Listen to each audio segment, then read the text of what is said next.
Step 1. Section about ½ inch of your hair where you want the wefts to be placed. Step 2. Braid 2 small braids from each ear to meet in the center of the head and rubber band, or bind the 2 braids with thread.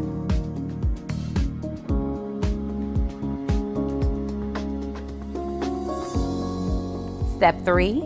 Measure the track ear to ear to fit across the whole braid. Step 4. Double stitch the track onto the measured braid.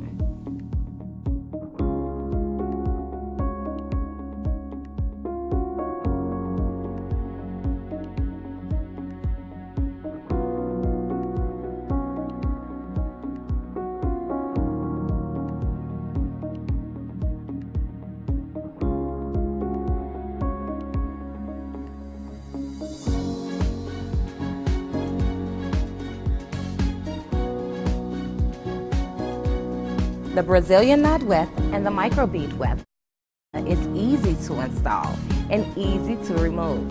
Simply cut the thread used to attach the weft to the anchor braid. Gently wash, condition, and air dry for future use.